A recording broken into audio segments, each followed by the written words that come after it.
আমরা কথা বলবো একজন স্ট্রোক বা প্যারালাইসিস রোগীর অভিভাবকের সাথে। উনি 3 মাস আগে স্ট্রোক করছে। স্ট্রোক করার পর কি অবস্থায় ছিল আর ফিজিওথেরাপি নেওয়ার পরে এখন উনি কি অবস্থায় আছে আমরা তার মেয়ের কাছ থেকেই জানতে পারবো দেখি কি অবস্থা। তাহলে স্ট্রোক যখন করে কি অবস্থায় ছিল আপনার আব্বা? স্ট্রোক যখন করছিল তখন ডান পাশ পুরো প্যারালাইজ হয়ে গেছিল, একবার বিছানায় পড়া ছিল। ডান পাশ প্যারালাইসিস হয়ে একবার বিছানায় পড়া ছিল। তারপর ফিজিওথেরাপি নেওয়ার পরে এখন কি অবস্থা? এখন আস্তে আস্তে আলহামদুলিল্লাহ ভালো হয়েছে, এখন একটু হাঁটাচলা করতে পারে নিজে নিজে। কিন্তু এখন ফিজিওথেরাপি নেওয়ার পর আস্তে আস্তে এখন হাঁটতে পারে, চলাফেরা করতে পারে না। স্ট্রোক করার পরে আপনার আব্বা তো গ্রামে স্ট্রোক করছিল না? স্ট্রোক করার পরে কি আপনাদের কি চিকিৎসা নিয়েছিলেন? কি করার পর আর কি গ্রামের মানুষ অনেকে বলছিল যে বিভিন্ন বাতাস লাগছে বা কোভিডের চিকিৎসাটা নিতে বলছিল। আরও মানে কোন কুসংস্কার আছে আর কি, গ্রামের মানুষ মনে করে যে ইনজেকশন নিলে হয়তো রোগী সম্পূর্ণ প্যারালাইজড হয়ে যাবে, কিন্তু ওনারা ডক্টরের কাছে নিতেও মানা করছিল।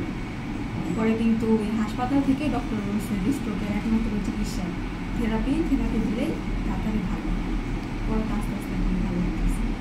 দর্শক, আপনারা রোগীর অভিভাবক তার মেয়ের কাছ থেকে জানতে পারলেন যে স্ট্রোক করলে গ্রাম অঞ্চলে অথবা বিভিন্ন জায়গায় এখনো বিভিন্ন কুসংস্কার রয়েছে।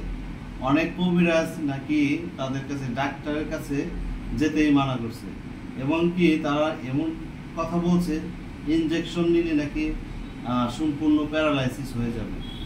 আসলে এই সমস্ত কুসংস্কারের কারণে গ্রাম অঞ্চলে বিভিন্ন জায়গায় এই স্ট্রোক বা প্যারালাইসিস রোগীগুলো আরও বেশি ক্ষতিগ্রস্ত হচ্ছে।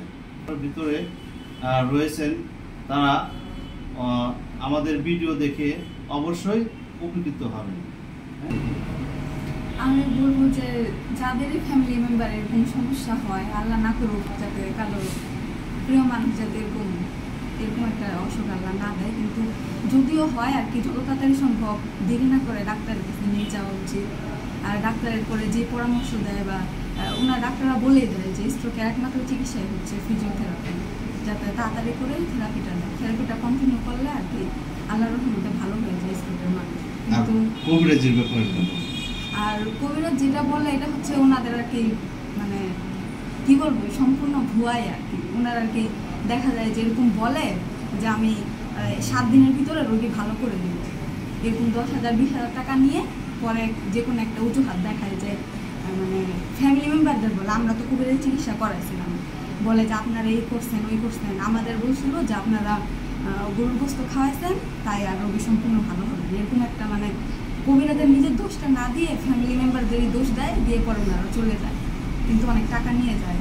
আর ওনারা তো বুঝে যে আমাদের কোনো ট্রিটমেন্ট নামে কোনো কাজ হবে না, কিন্তু এগুলো আর কি সাধারণ মানুষদের বোকা বানায় যে আমরা পারি, কিন্তু কবিরাজ চিকিৎসা তো শেষমেশ ভালো হয় না, কিন্তু দোষটা দেয় ফ্যামিলি মেম্বারকে যে আপনাদের জন্য ভালো হয়।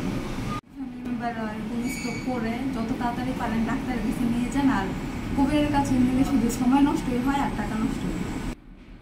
প্যারালাইসিস রোগীদের ম্যানুয়াল এক্সারসাইজের পাশাপাশি আমরা কিছু জিম অ্যাক্টিভিটি করে থাকি।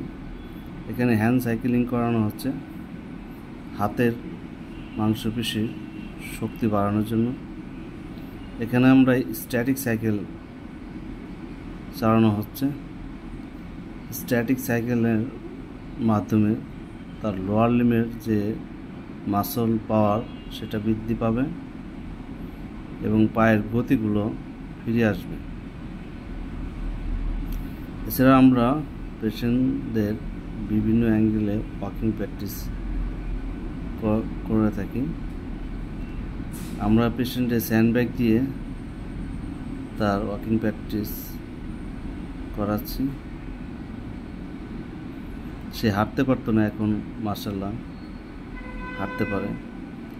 আমরা পেশেন্টকে সিটিং টু স্ট্যান্ডিং প্র্যাকটিস করাচ্ছি। সিটিং টু স্ট্যান্ডিং প্র্যাকটিস করানোর ফলে প্যারালাইসিস রোগী একা একা বসতে পারে না, বসে থেকে উঠতে পারে না। এই প্র্যাকটিসের ফলে পেশেন্ট এখন বসতে পারে, বসা থেকে উঠতে পারে। এতে করে টয়লেটে বসতে তার সমস্যা হবে না, সে এখন একা একাই বসতে পারে এবং সোজা দাঁড়াতে পারে।